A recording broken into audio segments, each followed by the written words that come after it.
Who does he look like, you or his dad?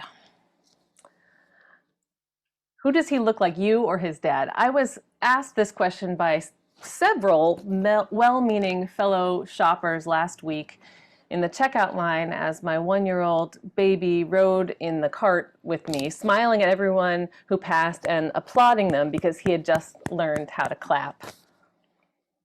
People ask this question with good intentions, usually without realizing how complicated this question can be for many of us. And I'm not just talking about like the most obvious reason, which is that if you have to ask, you already know that he doesn't look like me that much. He's not a little carbon copy of me. But for queer families like my own, and for other families that grow through the gift of a sperm donor or egg donor, or other families that grow through the gift of adoption, who does your child look like is a question that reminds us that we are not normal. It forces us to do a quick calculation in our minds of whether we want to out ourselves, how safe it is to share that we are queer, or that we are single, or that we are infertile, or how much we want strangers to judge our choices around how our families have grown. This particular day, with these particular well-meaning strangers, I decided I didn't want to go into too much depth. So I found myself saying, instead, he actually looks like my dad. Who does he look like, you or his dad? He looks like my dad. Last year on Easter, I was 9 months pregnant. I was 4 days from giving birth. I don't know how many of you were here. I was preached from this location, but like with a lot more of me and quite a bit of Nova with me. And at that time, I said I didn't know yet how to preach about birth because I hadn't yet given birth and I didn't remember my own birth. And so I said, maybe next Easter I'll have the wisdom to share with you all what birth means. And I will say now, I don't really know how much wisdom I gleaned from the experience of going through labor and birth here in my home that Thursday evening following Easter Sunday. But I do know that it has been clear to me since looking at my newborn baby's face that something of my Father has been resurrected in him. Many of you know I lost my father to brain cancer 15 years ago. And his death and my grief has profoundly shaped just about everything in my life and the way I experience the world. And I'll say that before becoming the parent of a helpless, sweet little newborn baby, which is an incredible feeling of uncomplicated love, exhausted, but still uncomplicated love. The most uncomplicated love I can remember ever feeling before that was the love that permeated my being in the months of caring for my father as he died. It has been strange, but oh so beautiful to feel like my care for my child is inextricably tied to my care for my father. And it has been strange and oh so sad to know that my child will never know my father while he was alive. But this week, as my one-year-old learned how to give kisses, which he at the moment understands as just bumping his face into yours, and as he learned how to gleefully applaud everything from strangers in line at the store to dinner to cats to Zoom meetings, some of you watched him applaud you on Zoom meetings this week, he also claimed the small tin of my dad's ashes that lives on my altar as his own. This is what my son did this week. It makes a lot of sense. The altar in my office is just the right height for him to explore. It's about 12 inches off the ground. And this little tin fits perfectly in his little palm. And when he shakes it, I don't know if you can hear it, it rattles like so many of his toys. And so now it seems like every time he climbs the stairs and crawls towards his room now, he instead chooses to keep going, to come into our office and go straight for Grandpa. You have come by way of sorrow, you have come by way of tears. We know that renewal does not always follow loss. Resurrection does not always follow death. We cannot be guaranteed that sorrow will lead to renewal and to resurrection, but what we do know is that loss does always come before renewal. And we know that resurrection cannot happen without death first.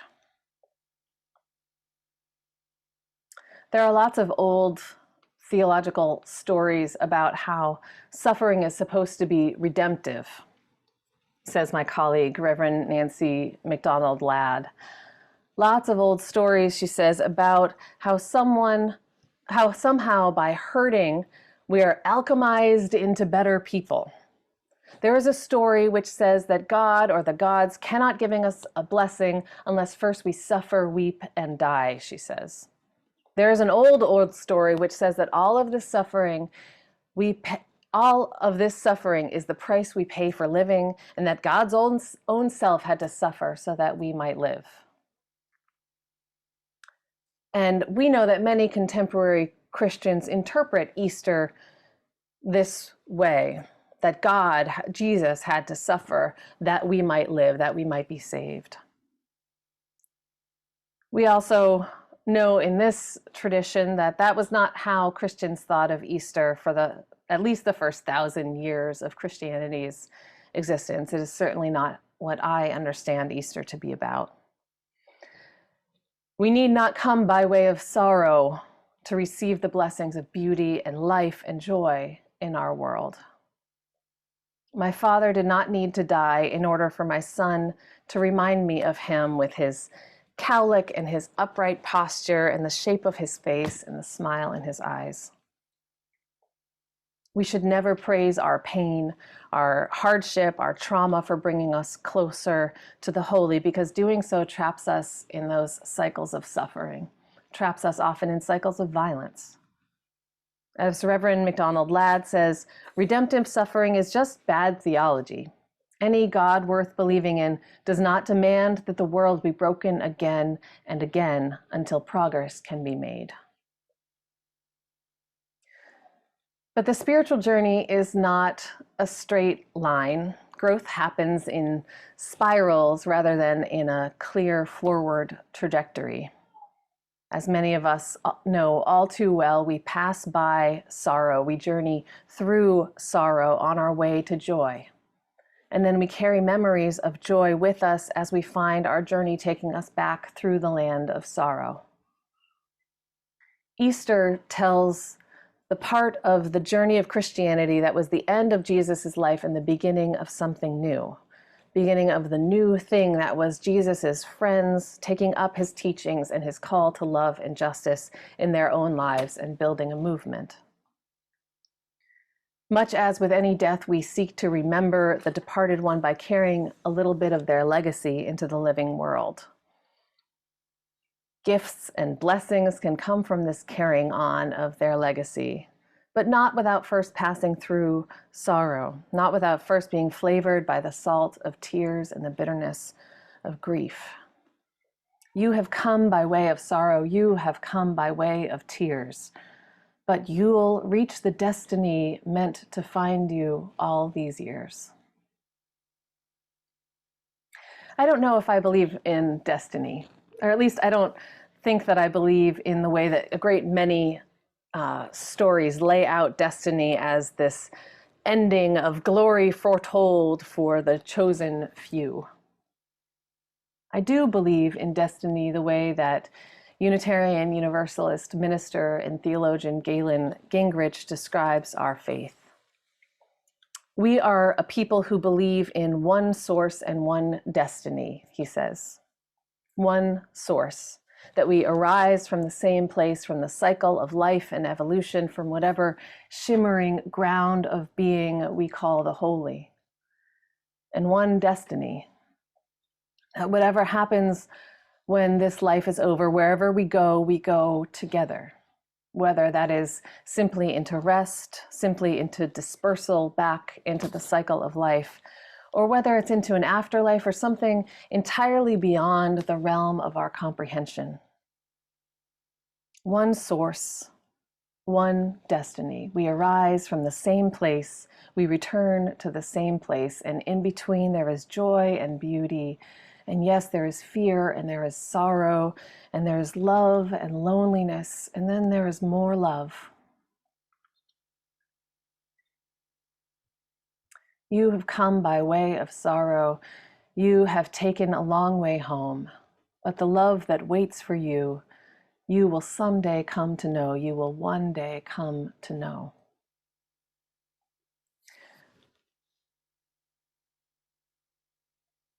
Do I wish that my child was stealing the glasses off my father's living, smiling face more than stealing the ashes of my father off of my altar? Yes, of course I do.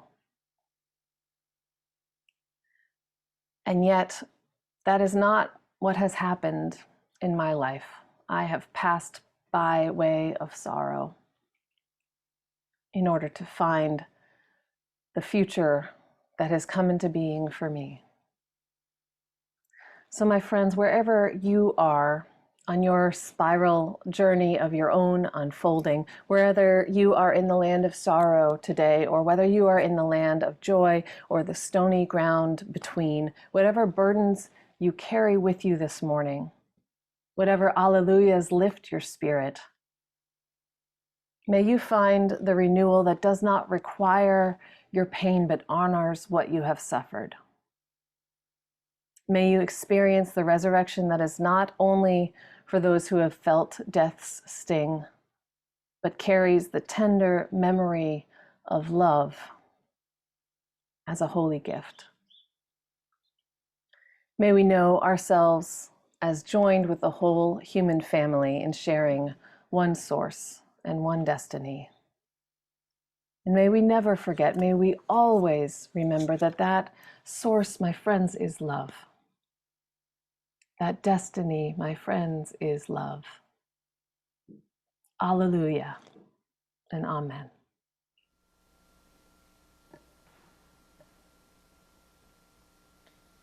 Sorrow is Not My Name by Ross Gay. No matter the pull toward brink, no matter the florid deep sleep awaits, there is a time for everything. Look, just this morning a vulture nodded his red, grizzled head at me, and I looked at him, admiring the sickle of his beak, and then the wind kicked up, and after arranging the good suit of feathers, he up and took off. Just like that. And to boot, there are, on this planet alone, something like 2 million naturally occurring sweet things. Some with names so generous as to kick the steel from my knees: agave, persimmon, stickball, the purple okra I found for $2 at the market. Think of that. The long night, the skeleton in the mirror, the man behind me on the bus taking notes. Yeah, but look, my niece is running through a field calling my name. My neighbor sings like an angel at the end of my block. There is a basketball court. I remember. My colors green. I'm spring. Growing up, we celebrated, and we still do, Orthodox Easter. My dad, having grown up Greek Orthodox, always preferred the Easter traditions of his childhood faith, and my family became accustomed to celebrating the holiday with lamb on a spit, and a little bit later than most, and with red eggs. The Greek tradition of sougrisma involves taking dyed red eggs, and you hold them cupped or cradled in your hand, and then you tap them against another red egg's end. One end always cracks, and that person has one more try. So you get a try for each end of your egg. And everyone goes around, and you meet your family, and you tap eggs, and it's a big send-up, and there's a lot of strategy about how you hold your egg, your angle of approach. And everyone ends up with a lot of red dye on their hands, and it is our favorite holiday game. So why red eggs? eggs because of rebirth, and red because of the blood of Christ. It's kind of spooky, right? That the eggs we play this lighthearted game with are about the crucifixion and the resurrection of a man, and for the Greek Orthodox, the man. Red with the blood that runs in his veins, and here I am battling it out with my uncle in a wacky game of eggs cracking. When you stop and think about it, it would seem a bit sacrilegious, a bit profane to make such a game out of death. It would seem that it should all be serious and somber and very, very solemn when Easter time comes each year. I mean, Easter is a heavy holiday. Easter is a season that is dripping with anguish and with sorrow, because Easter is about death, and it is about grief.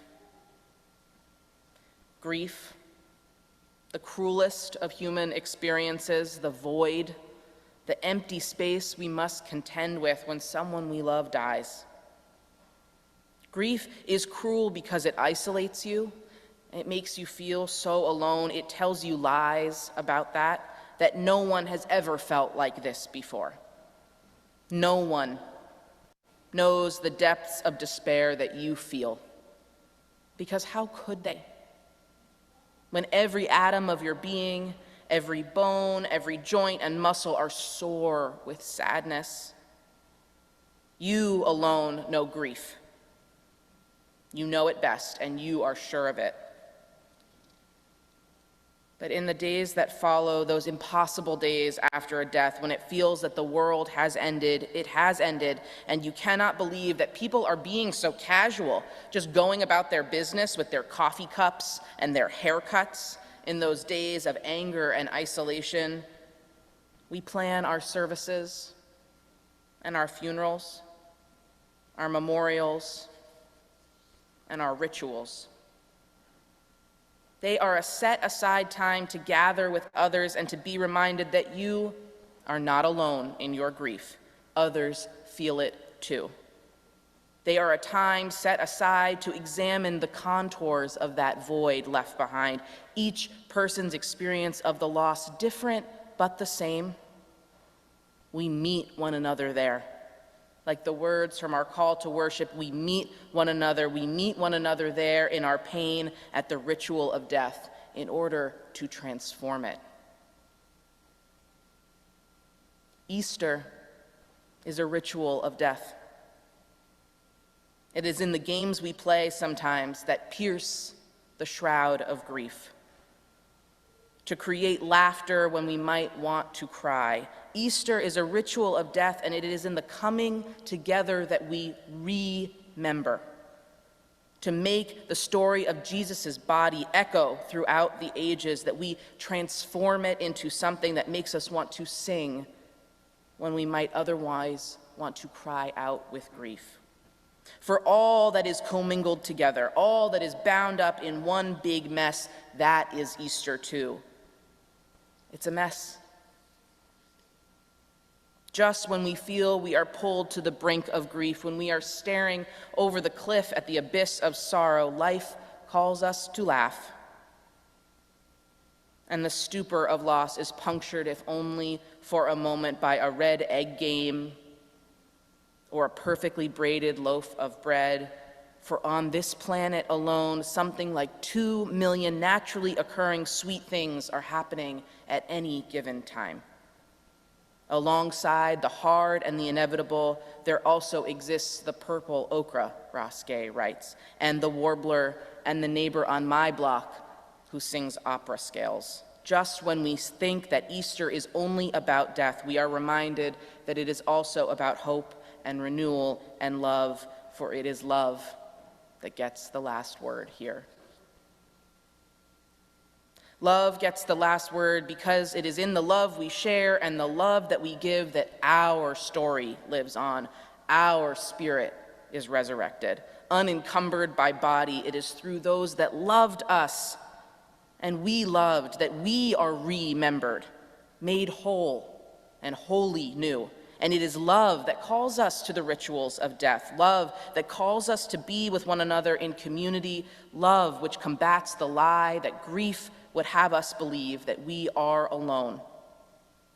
It is love that called the Marys to the tomb, to prepare Jesus' body and invited them to find it empty. It was love that urged them through the danger and their sure grief to be with him, to be near him after his passing. It was love that made witness to the miracle possible, if that's what you choose to believe. It is love that challenges us to contemplate the impossible and to keep our dead alive in story and in song. The dead don't rise, but we do, writes Kendall Gibbons. The dead don't rise, but we do. We rise through love, we rise through laughter, through the muddled mess that is the feelings of grief and the story of Easter. We remember. Our color's green. We are spring. Blessed be, and amen. Hi, I'm Reverend Hannah Capaldi. And I'm Reverend Abbey Tennis. We are the ministers at the First Unitarian Church of Philadelphia, where our mission is to awaken love and justice in our lives and in the world. We're so grateful that you watched, and we hope that the sermon connected with your soul. We also want to invite you to join us for a live worship service every Sunday at 11 a.m. Eastern Time. You can always find the link to that service on our website at www.philauu.org. In these services, you'll hear words like you've just heard, and you also get a chance to greet one another, pray together, sing together, and we even hold a virtual coffee hour after services to get a chance to greet some new and old friends. If you want to support the mission of this community and you feel moved to give, you can do so by going to the website that Reverend Abbey just mentioned. You can find that link below, or you can text 215-709-5095 and follow the prompts to give. If someone in your life needs to hear these words today, we encourage you to share this video. And again, thank you so much for watching. We hope to see you soon.